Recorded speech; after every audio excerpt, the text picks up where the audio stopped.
Bendecimos y le damos la gloria y la honra al Dios Todopoderoso en el poderoso nombre de Cristo Jesús.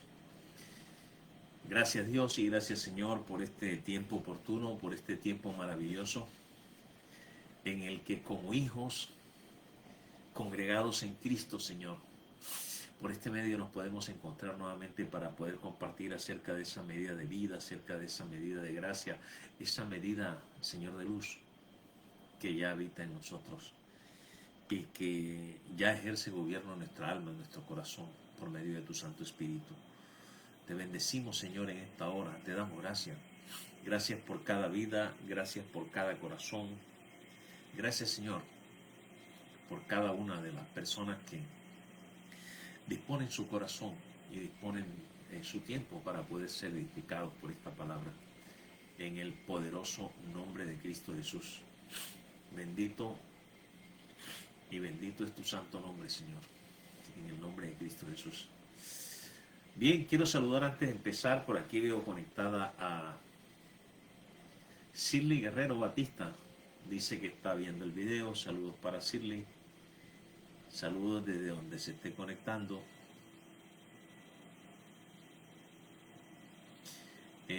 También está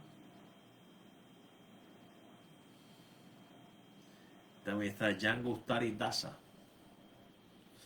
Saludos para Yango en el nombre de Cristo, donde quiera se encuentre Yango. Saludos para usted y para los suyos. Está la hermana Sandra Milena Meneses, está conectada desde Cúcuta. Saludos para la hermana Sandra y para toda su familia en el poderoso nombre de Cristo Jesús. Y ese buenos días, Pastor Lexis, un saludo especial. Dios le continúe bendiciendo. Amén, amén. Hermana Sandra, amén, en el nombre del Señor. Así que vamos a continuar en el día de hoy con esta maravillosa enseñanza que Dios nos ha permitido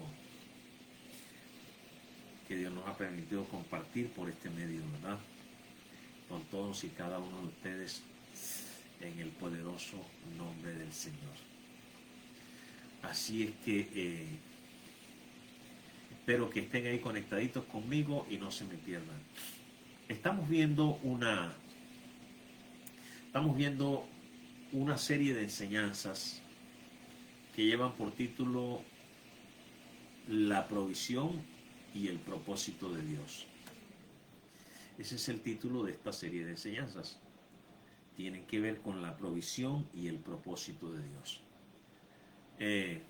Hemos compartido temas como nuestra experiencia de la participación de su vida en esto de la provisión y el propósito. Hemos compartido otro tema que tenía que ver con una generación que rechaza el propósito de Dios y vive en una relación basada en la provisión. Hemos compartido también el tema que le colocamos por título ¿Qué tiene que ver nuestra relación con el propósito de Dios? Y por último, el domingo pasado estuvimos hablando acerca del experimentar el propósito de Dios. El experimentar lo que significa o cómo experimentamos nosotros ese propósito. Y en el día de hoy quiero compartir con ustedes, en esa misma secuencia, el peligro de quedarnos en la provisión. El peligro de quedarnos en la provisión. A ver, hemos tomado como base para poder realizar este estudio y estos temas que estamos viendo, hemos tomado como base Éxodo capítulo 12. En Éxodo capítulo 12 es en donde el pueblo de Israel está a puertas de salir de Egipto y Dios va a enviar la última plaga, que es el ángel de la muerte, donde todo primogénito va a morir, pero Dios les envía. Por medio de Moisés les envía a celebrar la Pascua, o sea que sacrifiquen un cordero. Ese cordero se lo deben comer, pero de la sangre del sacrificio deben untar los dinteles de las puertas y los postes, ¿verdad? Entonces, De ahí hemos partido, eso es lo que estamos hablando. Eso nos sirve como base porque, como dice en la carta a los Corintios, lo que está escrito para nuestra edificación ha quedado escrito, porque básicamente lo que sucedió con el pueblo de Israel es lo que está sucediendo con nosotros también. Así que al día de hoy, cuando estoy en mencionar esa palabra provisión, ¿qué es lo que se le viene a su mente? Seguramente que cuando alguien oye mencionar la palabra provisión, lo primero que se le viene a la mente es lo que se come, tener un trabajo de donde saquemos algo para comprar lo que necesitamos, y así.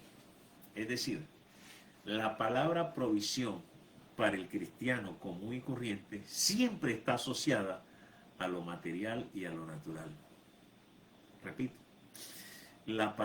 desafortunadamente la palabra provisión, cada vez que el cristiano la oye mencionar, de una vez la relaciona con sus necesidades naturales y materiales, sus necesidades temporales.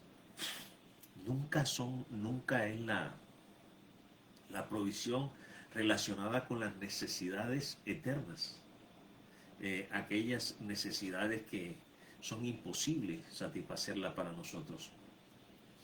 Entonces, de eso vamos a estar hablando un poquito hoy. Pero a propósito de estar tomando como ejemplo a la salida del pueblo de Israel en el Éxodo, eh, hagamos en nuestra mente una relación más o menos. Recordemos que el pueblo estaba en Egipto y de Egipto pasa al desierto. En la división entre Egipto y el desierto es el Mar Rojo, ¿verdad? Y luego pasan el Mar Rojo, viene el desierto, y después del desierto, después del desierto debe venir la tierra prometida, pero entre la tierra prometida y el desierto estaba el río Jordán. Ahora, recordemos que también, en lo que hemos hecho énfasis, en Egipto está lo de la puerta ensangrentada, lo de la puerta con sangre. Y esa puerta con sangre, permiso doctor, y esa puerta con sangre habla específicamente de alguien. Porque en el Antiguo Testamento hay varias puertas. En el Antiguo Testamento nosotros encontramos puertas como la del jardín del Edén. Vea usted qué hace aquí montado este caballero. Vaya para allá para abajo. Bendito el nombre del Señor. En el Antiguo Testamento entonces se le decía que hay varias puertas, ¿verdad? Y todas ellas son un cuadro de Cristo, cada una de esas puertas. El Señor dijo, yo soy la puerta. ¿Qué puerta encontramos? Entre otras, en el Antiguo Testamento, bueno, encontramos la puerta del jardín del Edén, encontramos la puerta del arca de Noé, encontramos la puerta del tabernáculo y la que nos ha concentrado, que es la puerta de Éxodo 12, la puerta con sangre, con la sangre del cordero en el dintel. Así que lo importante en la salida de Israel, en este evento, es que cuando Israel salió, de Egipto, fíjense, para poder ellos, el cordero tenían que sacrificarlo, tenían que cocinarlo y tenían que comerlo. Absolutamente todo. La orden era que si el cordero era demasiado para una sola familia, se reunieran dos o varias familias que se pudieran comer todo el cordero y todo lo que quedara tenía que ser consumido, quemado. Entonces, ellos salían,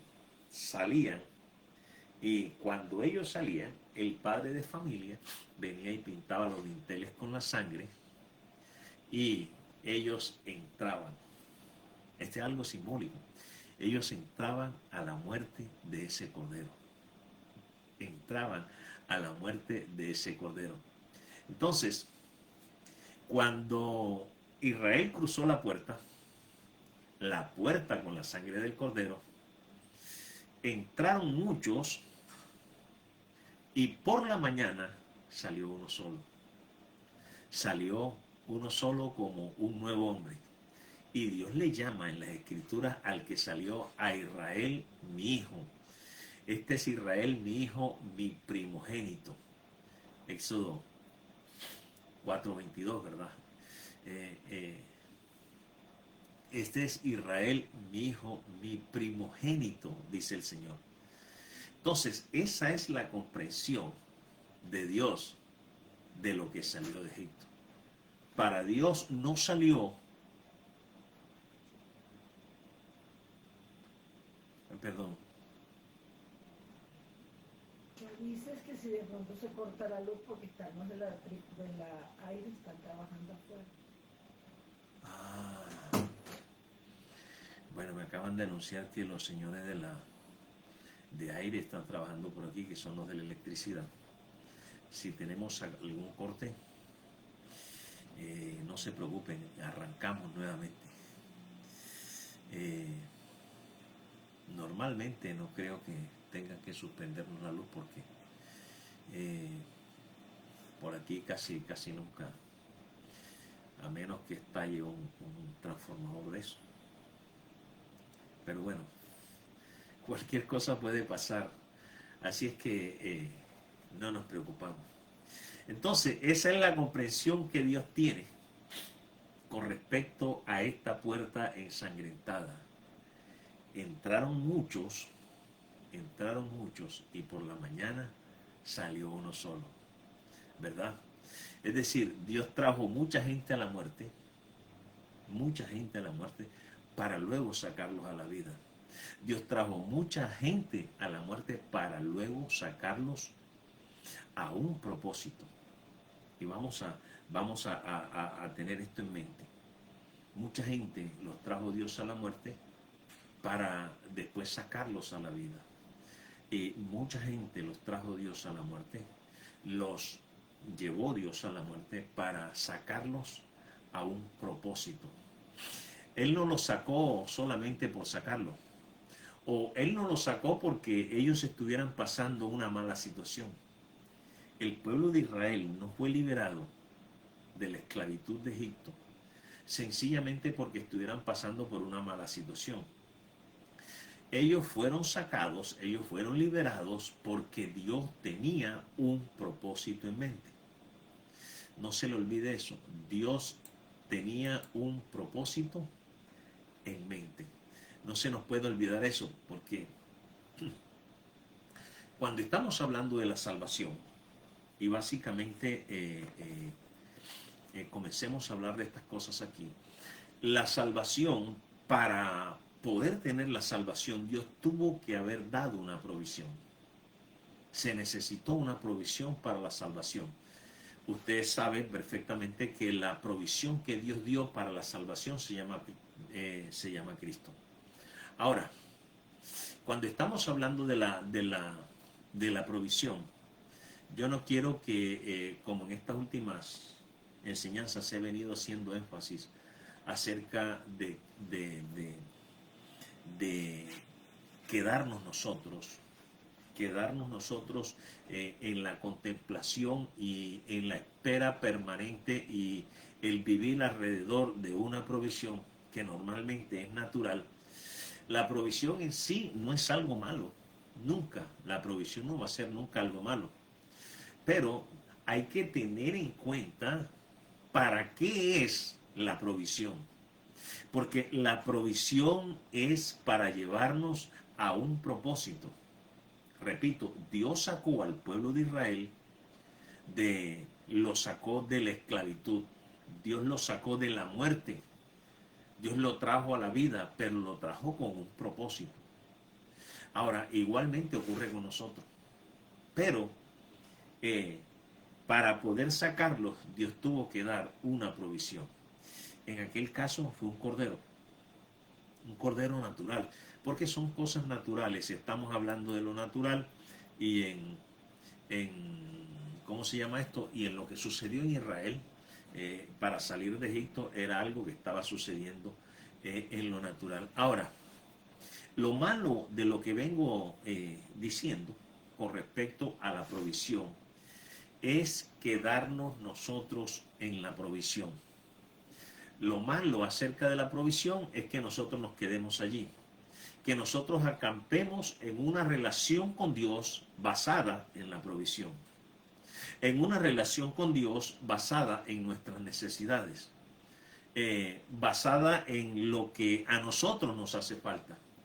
Ni siquiera nos hemos dado cuenta de qué es lo que ha hecho Dios y cuánto tenemos de parte de Dios en esta relación que tenemos con Él.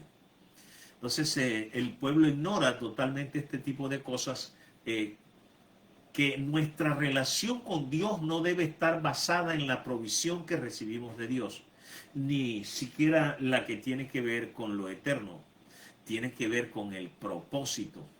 Y debería preocuparme, ¿no? Si los que están escuchando en este momento, de pronto su relación con Dios dependa o sea una relación de tipo físico, de necesidades físicas, de necesidades naturales. Eso no es lo más preocupante. Lo más preocupante, al igual que lo que sucedió con los israelitas, es que usted quiera continuar en una relación con Dios basado en la provisión. Eso realmente es lo que preocupa, que usted quiera seguir. Quiera Dios que le hable hoy a su corazón, quiera Dios que estas palabras aclaren algo en usted y que después de hoy la visión de usted con respecto, el entendimiento mejor de usted con respecto a estas cosas cambie. Su relación no tiene por qué estar amarrada. Su relación con Dios no tiene por qué estar amarrada a una provisión. Usted recibió una provisión para ser traído a un propósito. Porque lo interesante de esto, lo grande de esto es el propósito de Dios, pero para poder traernos a ese propósito, Dios tuvo que darnos y estuve hablando de ese propósito, Dios tuvo que darnos a nosotros una provisión. Es interesante, entonces, porque yo no puedo estar pensando en que tengo 1000 necesidades y yo necesito que Dios me arregle esto.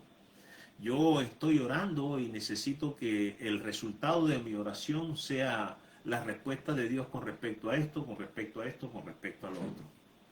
No estoy viendo respuesta de Dios y entonces me estoy como enfriando en esa relación que tengo con Dios. Escuchen esto, porque la gente supuestamente comienza a enfriarse porque no ve respuesta de parte de Dios. Porque no ves que de las 1000 necesidades que tiene, realmente no está viendo que Dios haga nada. La pregunta ¿es esa la perspectiva que Dios quiere que usted tenga de esta relación a la que ha sido traído? ¿Es esa la perspectiva de Dios? Fíjense, en Cristo nosotros tenemos el perdón de pecados. Pero el perdón de pecados no es el propósito de Dios. Él nos perdona los pecados para poder introducirnos en su propósito. Porque en Cristo nosotros tenemos esta provisión. ¿Cuál provisión? En Cristo tenemos redención, en Cristo tenemos justificación, en Cristo tenemos el perdón, en Cristo tenemos el amor de Dios.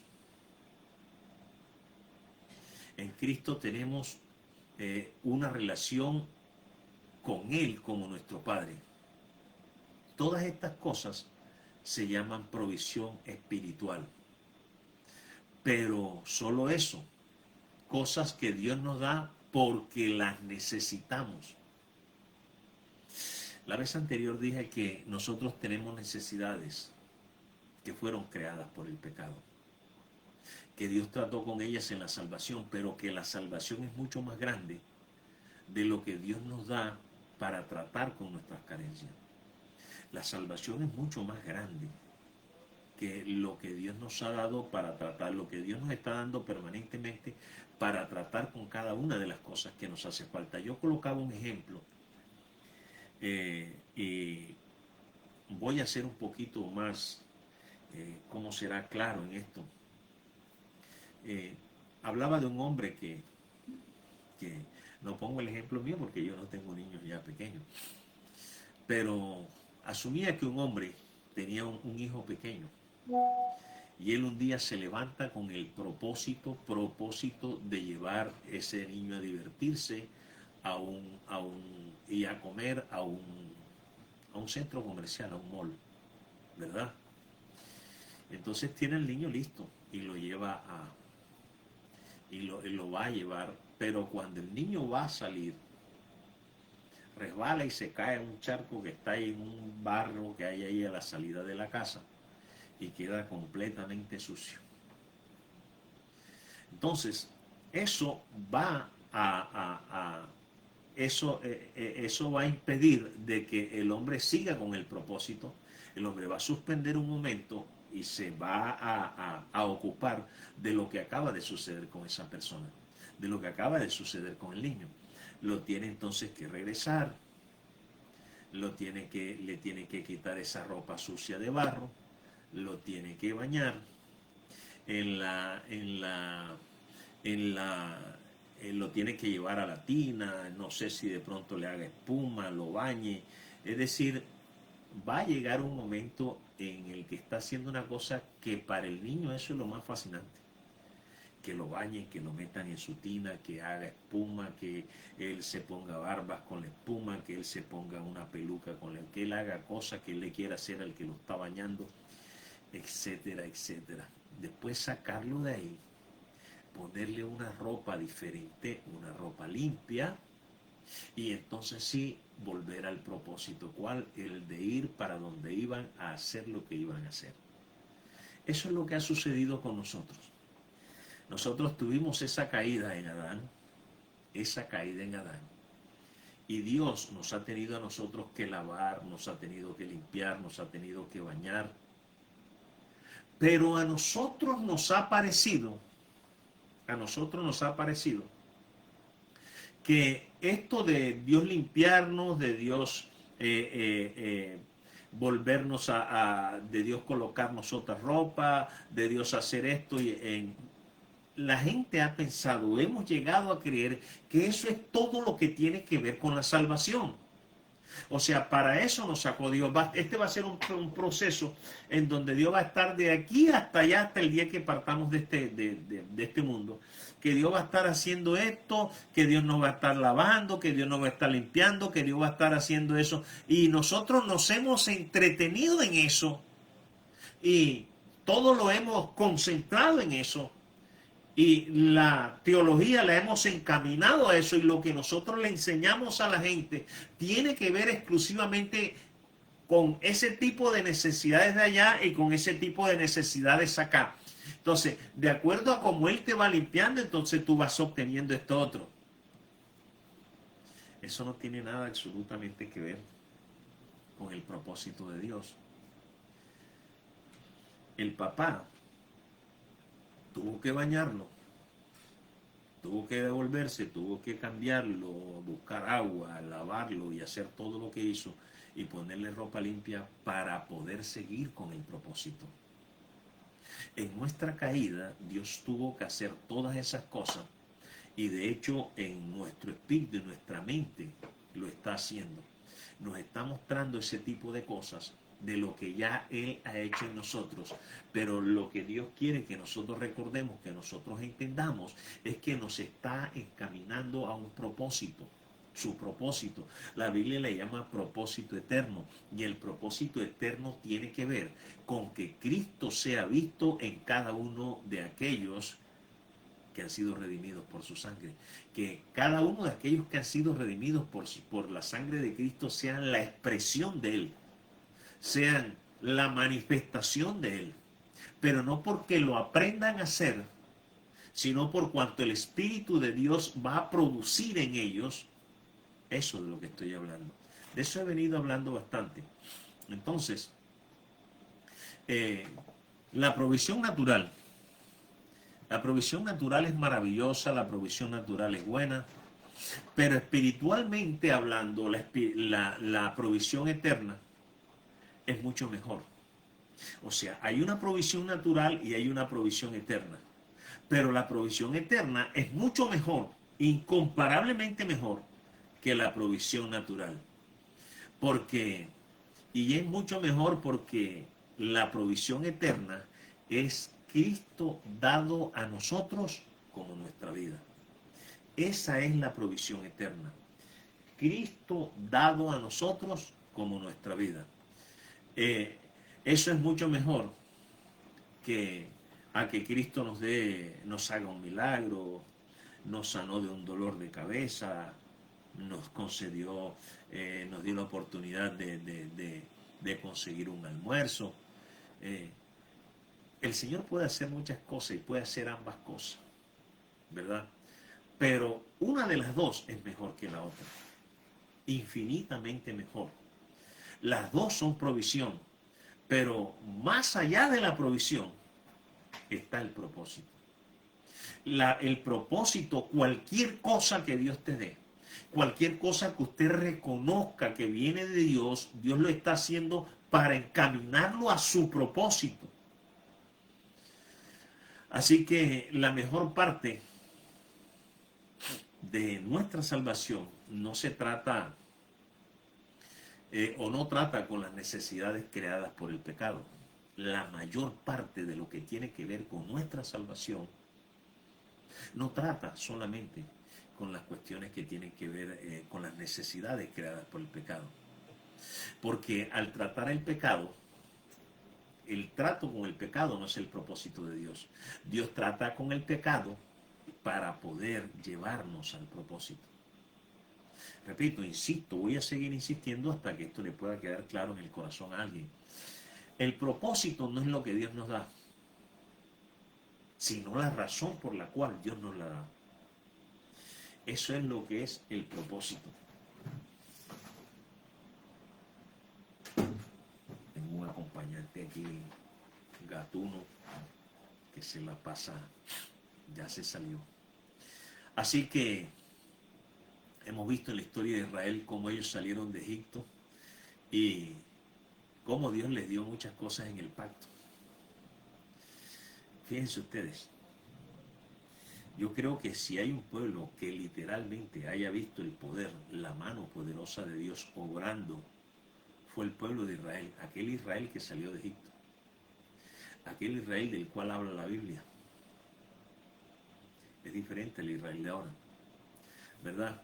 Pero inmediatamente después que ellos que ellos salieron, empezaron a demandar provisión. Inmediatamente empezaron a relacionarse con Dios. La relación de ellos enseguida le encaminaron a que su relación tenía que ver, era con la satisfacción de sus apetitos, con la satisfacción de sus necesidades inmediatas. Toda la relación con Dios la reducían a eso. Ahora, creo que fue en la enseñanza pasada que estuve hablando con respecto a esto. Cuando un bebé nace, y eso es un proceso normal dentro de esto que tiene que ver con la vida del ser humano. Cuando un bebé nace solo está consciente de sus propios apetitos, de sus propias necesidades. Él no está consciente de más nada. Él si tiene hambre llora, reclama. Si algo le duele, él llora.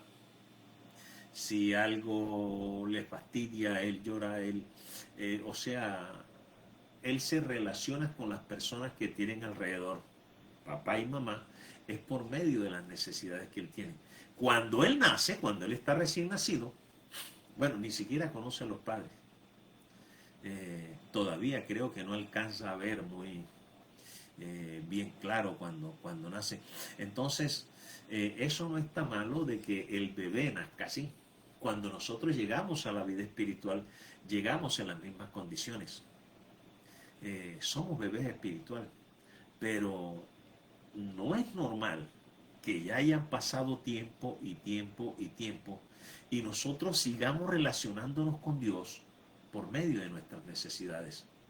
Porque si usted tiene un hijo vamos a suponer que ya tiene 6, 7, 8, 10 años, y de la única manera que él se relaciona con usted es cuando tiene hambre, es cuando tiene frío, es cuando le duele algo, es cuando tiene una necesidad fisiológica, o es cuando eso, entonces las cosas no están normales. No están normales. Cuando Israel salió de Egipto, nosotros leemos algo que llama la atención, y era que permanentemente estaban pensando en lo que comían allá en Egipto, en las ollas de carne, en los ajos, en las cebollas, en los puerros, en ese tipo de cosas. O sea, como un bebé recién nacido. Dios los toleró hasta cierto punto, Dios les dio agua. Él quería mostrarle la relación que tenía con ellos, pero ellos no querían salir de ahí. Recuerden que cuando llegaron a Mara, encuentran los de las aguas amargas. Dios les hizo que Moisés cortara una vara, la tirara en el agua, inmediatamente el agua se volvió dulce y la pudieron tomar. Más adelante, otra vez volvieron a tener sed porque no había agua. Dios les mostró una roca, Moisés golpeó la roca y el agua salió y volvieron a tomar agua. Todos estos cuadros que pintan la comprensión de Dios son tipos y sombras de la relación que Dios quería o que Dios quería tener con ellos en Cristo. Luego Dios le dio el pan que desciende del cielo, el cual el mismo Señor nos recuerda a nosotros en Juan capítulo 6 cuando dice: yo soy el pan que descendió del cielo.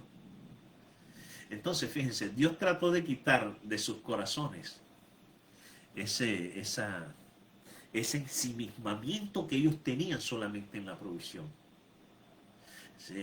Hay algo más, Dios quería mostrarle, hay algo más que yo quiero con ustedes. Hay algo más que yo pretendo con ustedes. Los quiero llevar como les gusta decir a muchos, los quiero llevar al siguiente nivel. No me gusta casi esa expresión, porque Dios no habla de siguiente nivel a nadie. Los quiero traer verdaderamente a mi propósito, pero ellos estaban ensimismados en el cuento de la provisión. Sin embargo, Dios nunca les quitó la provisión. Dios continuó proveyéndoles a ellos constantemente mientras Él trataba de enseñarles la relación que quería tener con ellos. Ahora, ¿cuál fue el problema que hubo con el pueblo de Israel? El problema que hubo con el pueblo de Israel fue que a ellos jamás les importó de dónde venía el agua, qué tenía que ver con eso con el pan, si el pan era algo que tenía que ver con esa relación que Dios quería tener con ellos. A ellos nunca les importó, ni siquiera aunque supieran aquello de que no solo de pan vivirá el hombre, sino que ellos estaban interesados en sus propios apetitos, en sus propias visiones, en sus propios anhelos. Ellos eran tercos, ellos solo se relacionaban con Dios de acuerdo a sus propias necesidades. Amaron a Dios cuando Dios los libró de la espada de los egipcios, bendito el nombre. Y no habían pasado 3 días cuando ya estaban murmurando contra Dios y contra Moisés. Bueno, ese es un cuadro de nosotros. Hemos venido a esta increíble relación con el Señor, en la que dice en la Biblia que nosotros hemos muerto, y dice que nuestra vida está escondida con Cristo en Dios. Eso es lo que dice el apóstol Pablo en la carta a los Colosenses, ¿verdad? Colosenses capítulo 3, dice el apóstol, dice: porque habéis muerto y vuestra vida está escondida con Cristo en Dios. Ahora, cuando nosotros iniciamos este peregrinar, empezamos totalmente interesados en lo que Dios nos pueda dar. ¿Qué es lo que nosotros vamos a obtener aquí? Y cuáles son las cosas que nosotros podemos obtener de la oración. Y fíjate, ahí donde está uno de los principales problemas. Le enseñamos a la gente a orar, es solamente con la finalidad de obtener.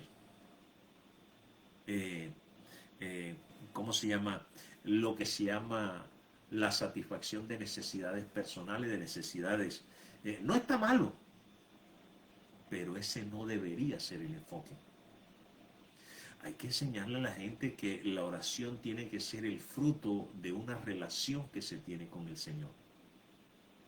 No que la oración es para nosotros obtener algo. Bueno, usted va a cualquier librería y usted va a encontrar una cantidad de cosas, de libros reafirmando esto que estoy diciendo.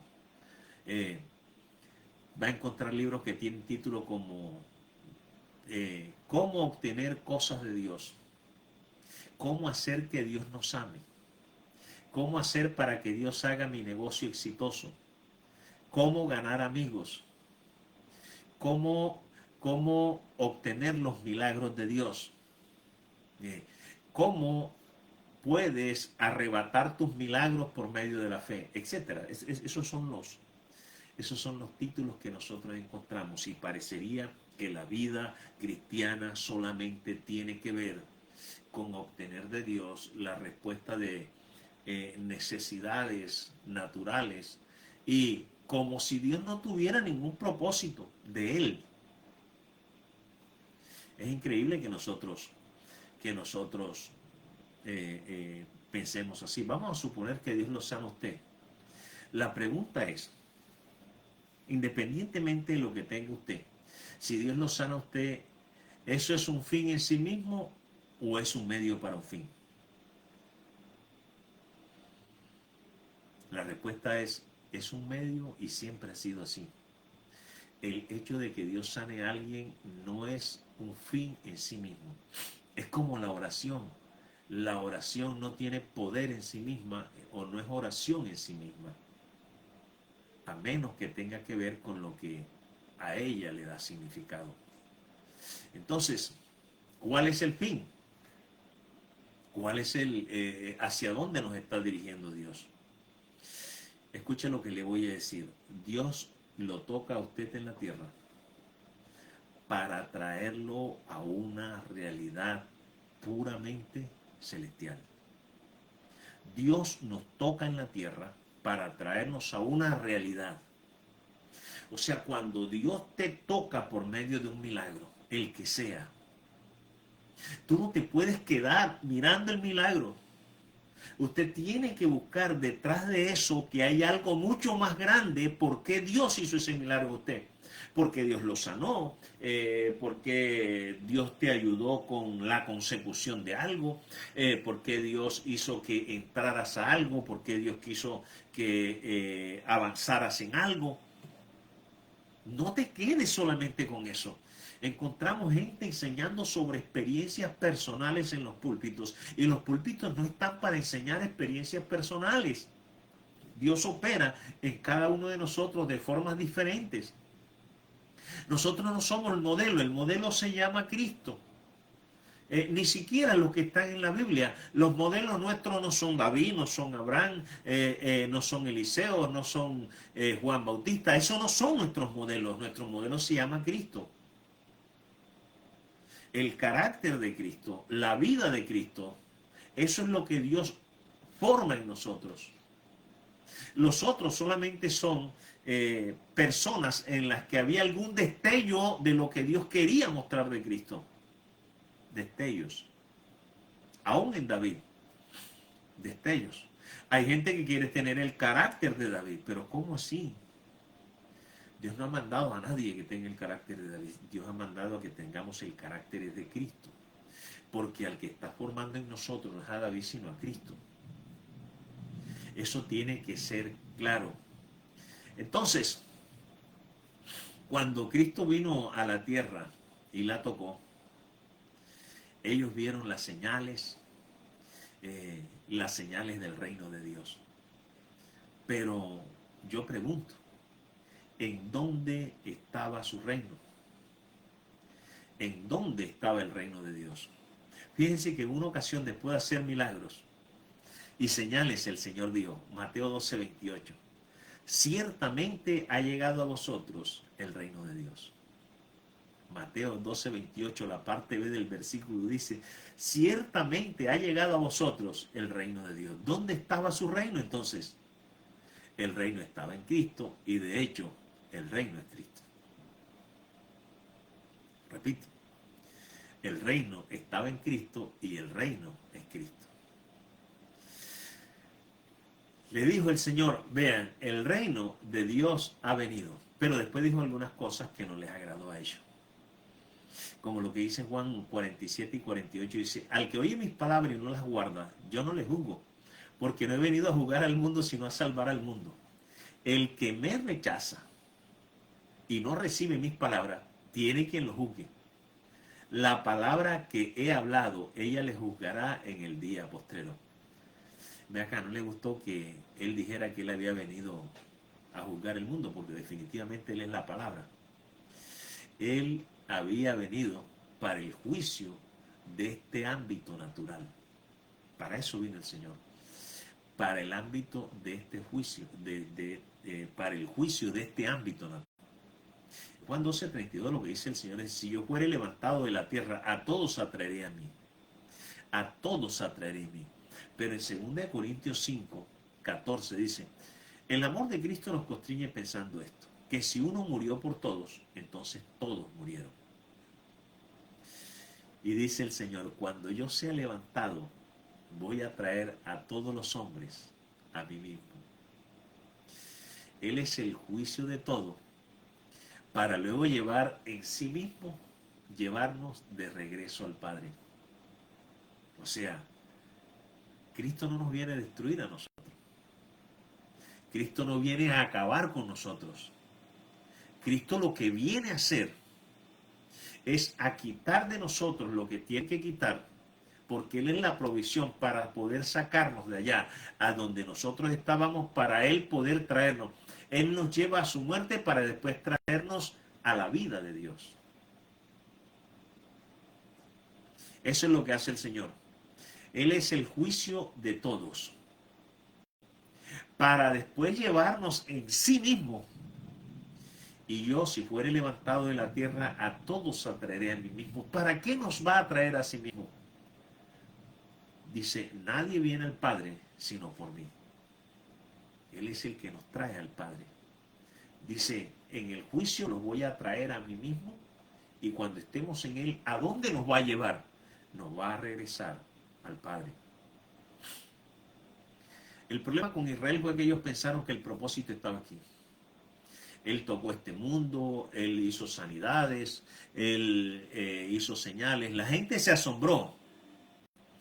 Pero el propósito del Señor era llevarlos a su muerte, para poder invitarlos a su vida. Repito, el propósito del Señor no era solamente el de que lo vieran haciendo milagros, que lo vieran resucitando muertos, que la mujer que tenía 12 años de flujo de sangre, de la niña que se había muerto, del hijo de la viuda. Ese no era el propósito de Dios, que lo vieran y se quedaran celebrando eso. El propósito era atraerlos a Él y llevarlos en Él a su muerte. Y después de su muerte, traerlos a su propia vida, porque Él es la vida, y luego llevarlos de regreso al Padre.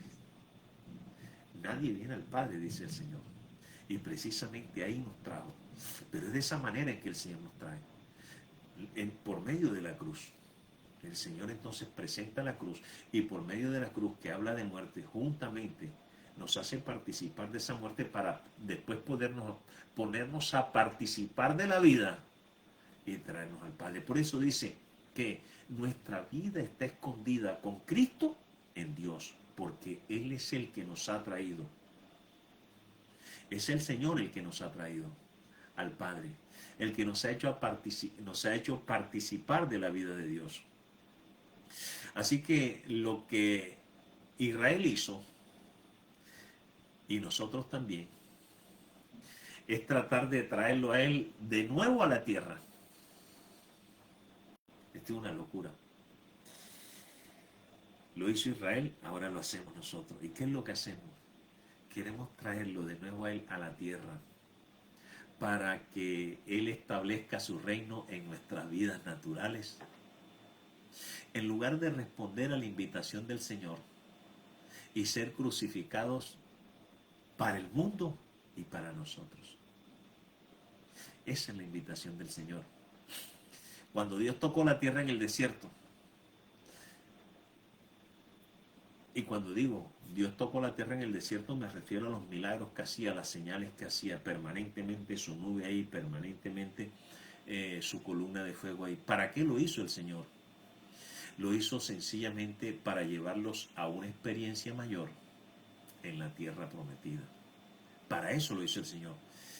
En el desierto caían de arriba del cielo, caían pedacitos de pan, lo que se llamó el maná. Él en la tierra prometida, Él los quería llevar, no los quería dejar en eso, los iba a llevar a la tierra prometida para una mayor experiencia. ¿Qué había en la tierra prometida? Una tremenda cosecha. En el desierto había un pueblo vagando.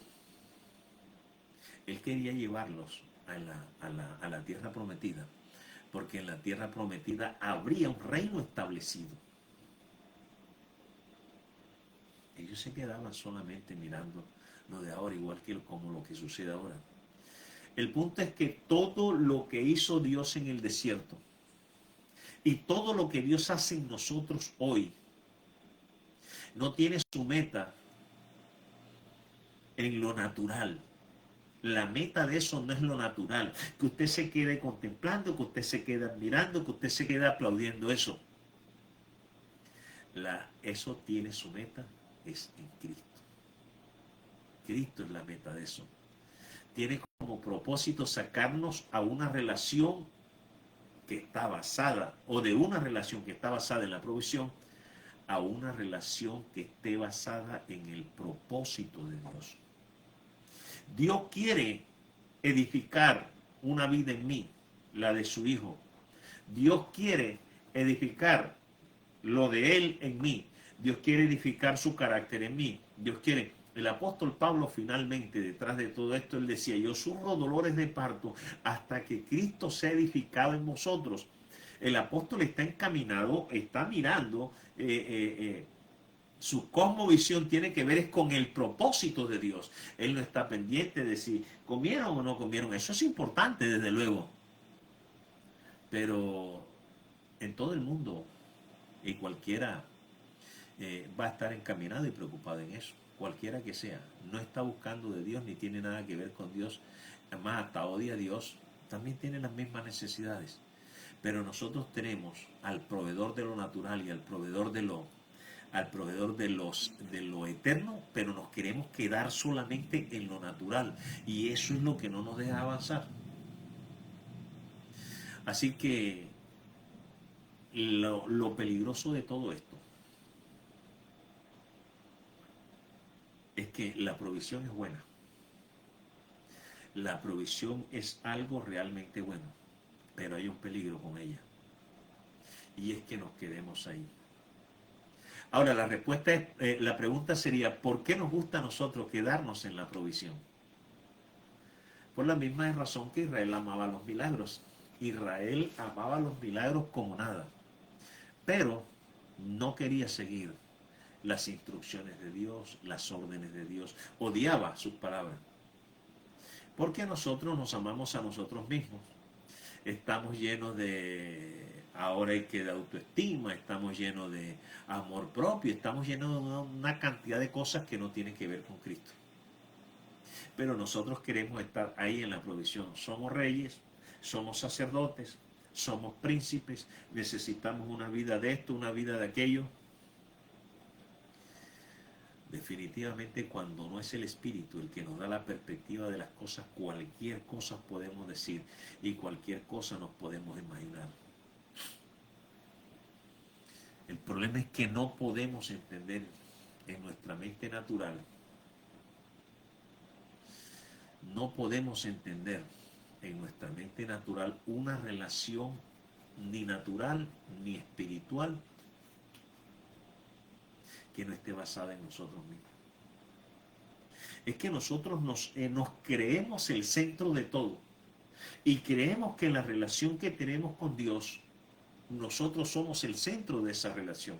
Nosotros somos la corona de la creación. Nosotros somos la niña de los ojos de Dios. Nosotros somos esto, nosotros somos aquello, nosotros somos todo.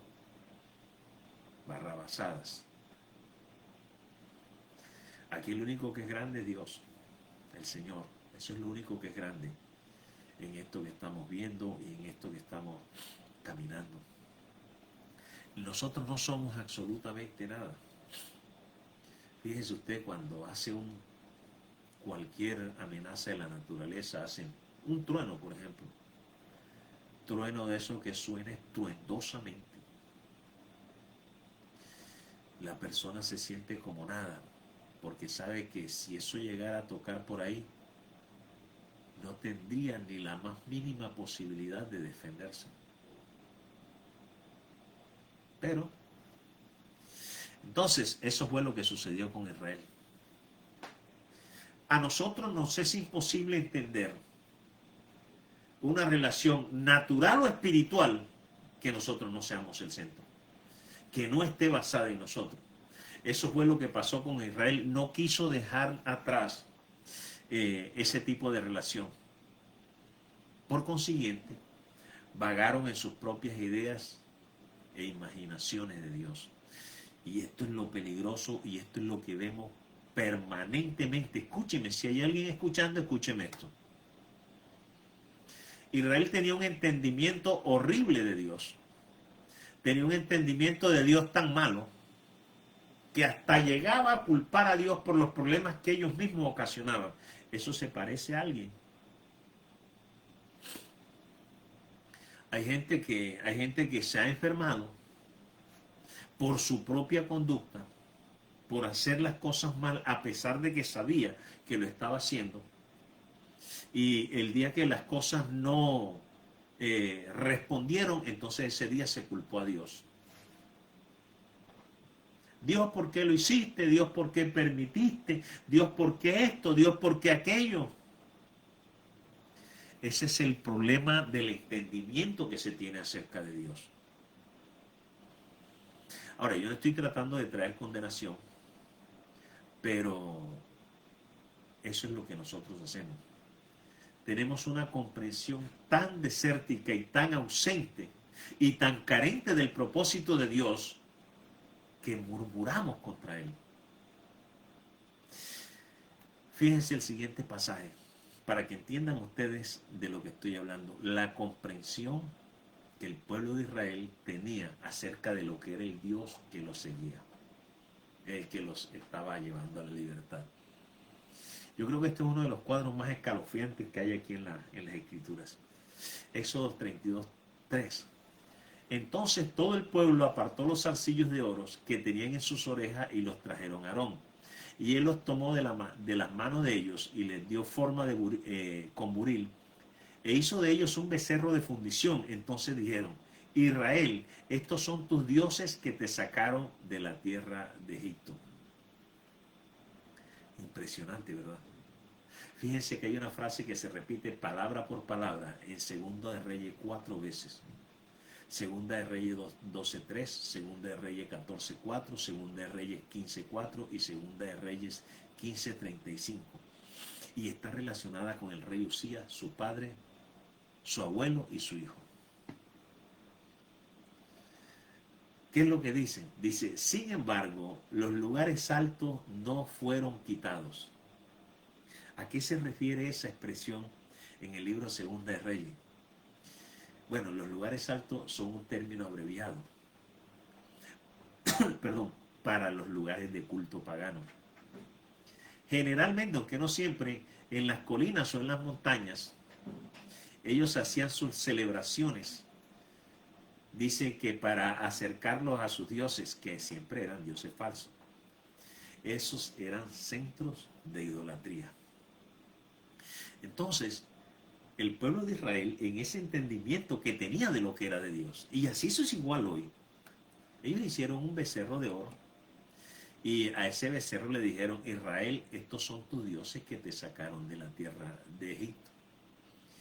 Ellos no cambiaron a Dios, Ellos no se hicieron budistas, ellos no se hicieron mormones, ellos no se hicieron islamistas o hinduistas o confucionistas o testigos de Jehová, sino que ellos crearon su propia comprensión de Dios. Increíble, ¿cierto? No dijeron, aquí está un nuevo Dios. No, ellos no dijeron eso. Ellos dijeron, aquí está nuestra comprensión de Dios.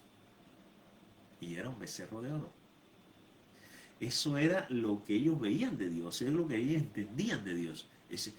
Aquí representamos al Dios que nos está sacando, que nos está trayendo, que ha hecho todo esto por nosotros.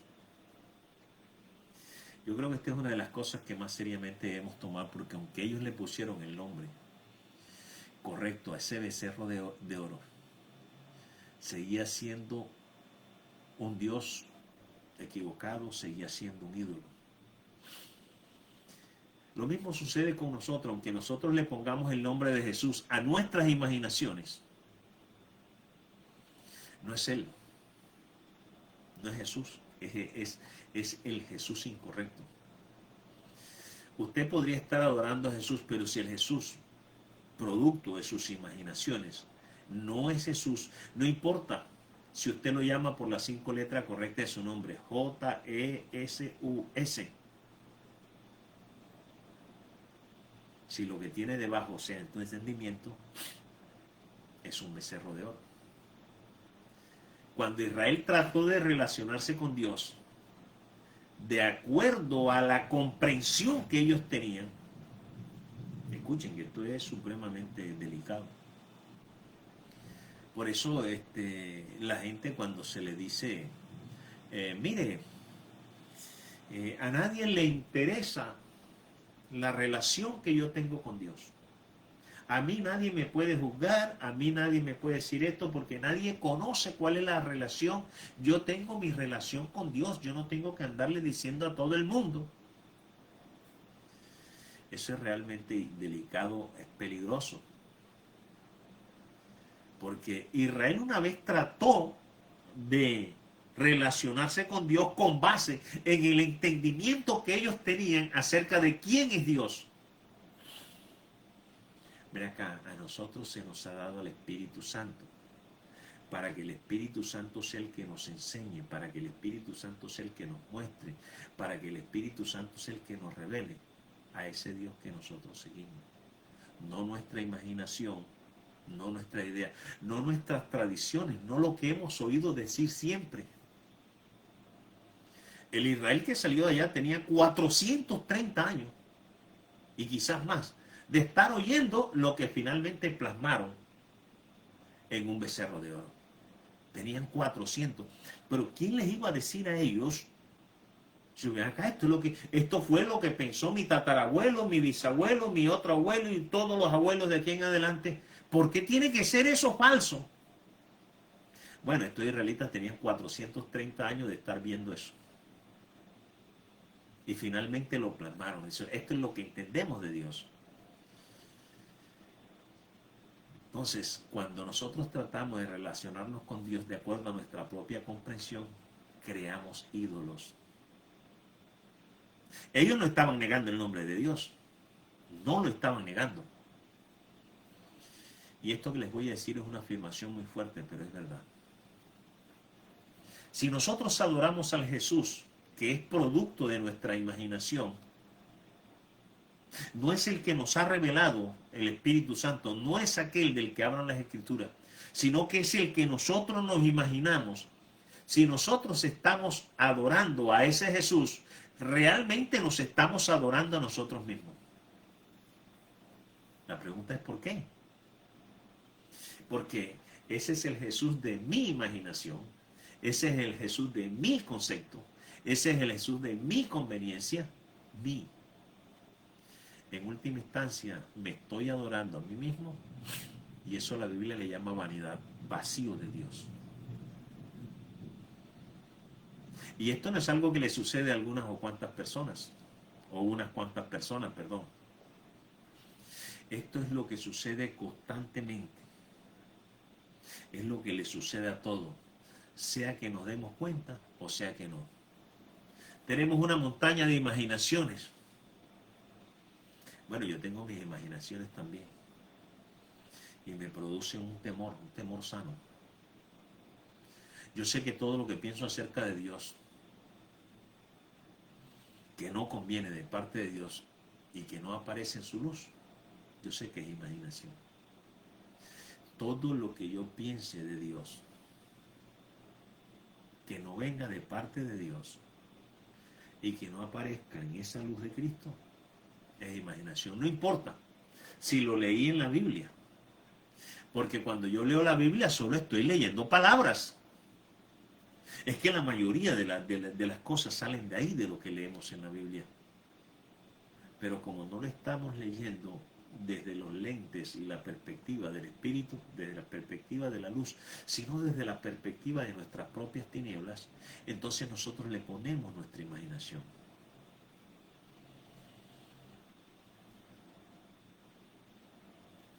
Por eso es que Pablo dice que hay que derribar todo argumento que se levanta en contra del conocimiento de Dios. No podemos entender el ámbito natural en que vivimos desde nuestra perspectiva.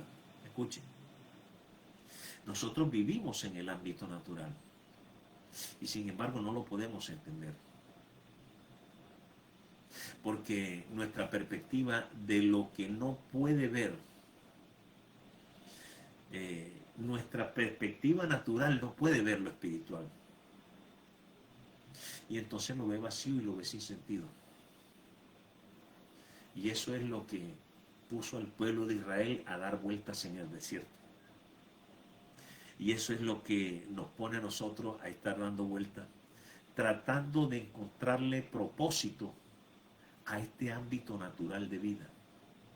No lo vas a encontrar, no tiene. Lo que aquí está ocurriendo es para algo mayor.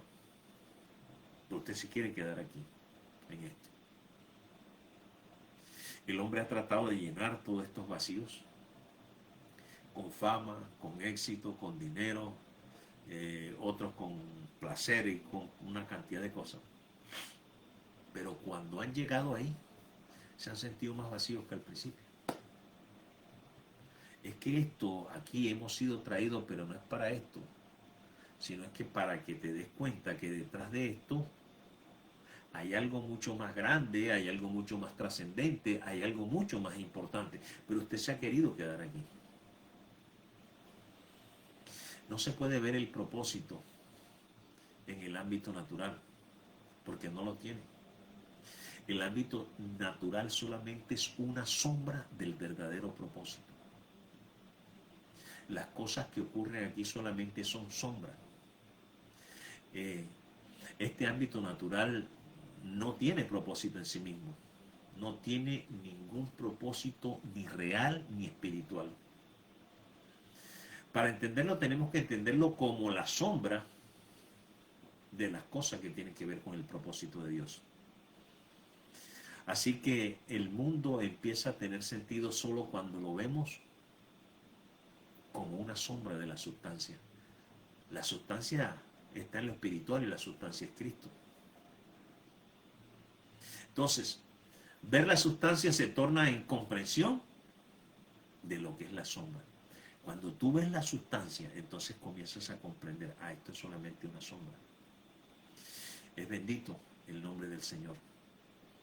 Es poderoso el nombre del Señor y le damos gracias a Dios por todas estas cosas que el Señor nos viene mostrando. No nos podemos quedar aquí. No nos podemos quedar nosotros en el desierto 30 años, así como sucedió con el pueblo de Israel. Fíjense, siempre estamos clamando por un avivamiento. Que haya un avivamiento, y Dios ha enviado avivamientos, por ejemplo. Pero los avivamientos que ha enviado Dios, en vez de concentrarnos nosotros en por qué envía Dios ese avivamiento, a qué nos quiere llevar, en lo que nosotros nos concentramos es en que ese avivamiento perdure para siempre.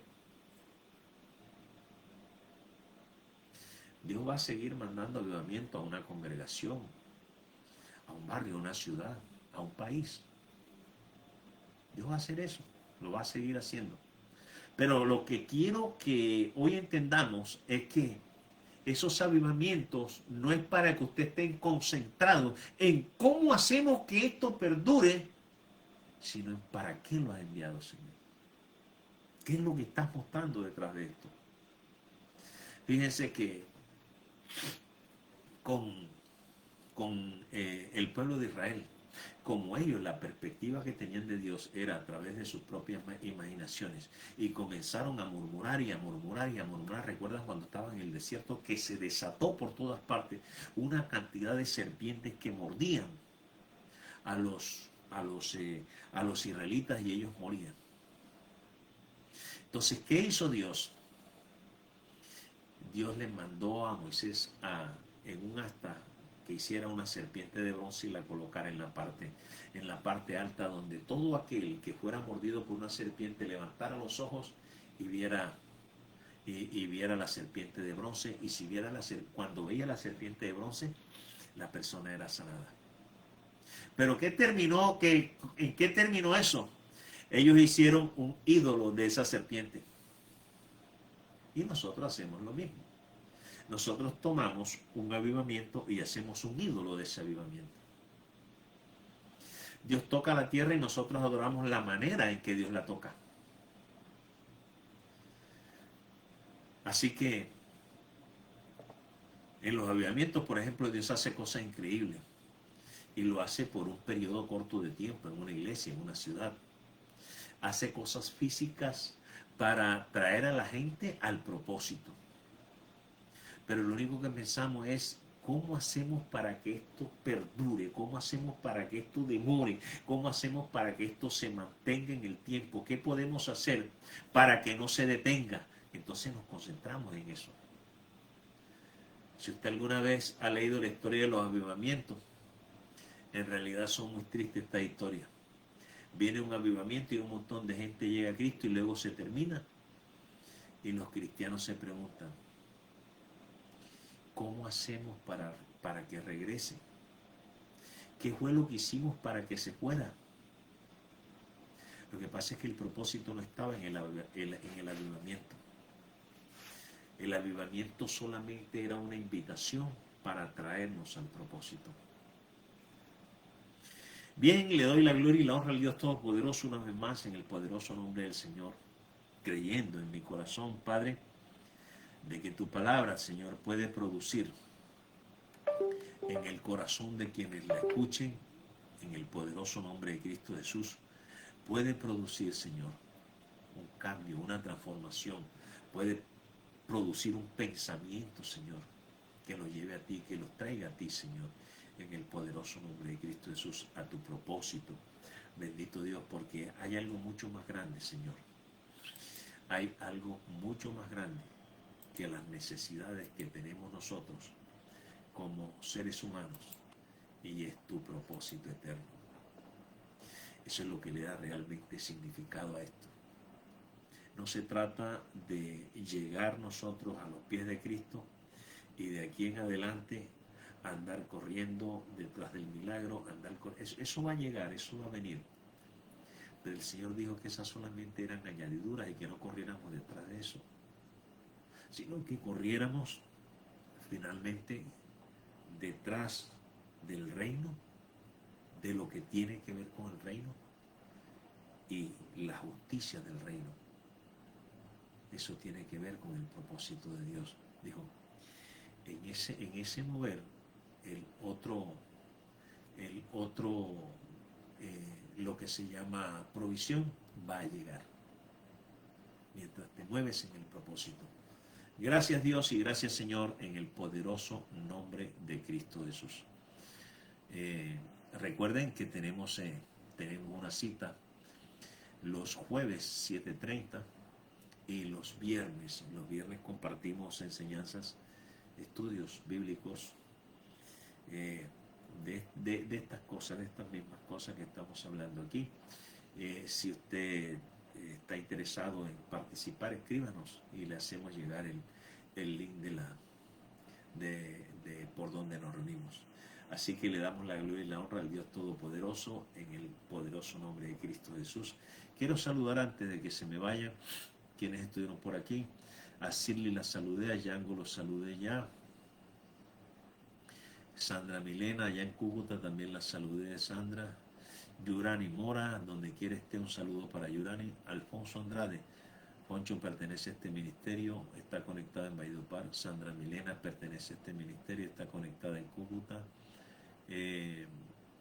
Alfonso Andrade dice: buenos días, Pastor Lexi, hermanos en Cristo, Dios los bendiga, feliz saludo. Matilde Córdoba, también de este ministerio, con Enuxis Córdoba, su hermana, aquí en Barranquilla. Buenos días, Pastor Lexis y demás hermanos. Fabio Pacheco, también del ministerio, pero Fabiola vive en Toluca, México.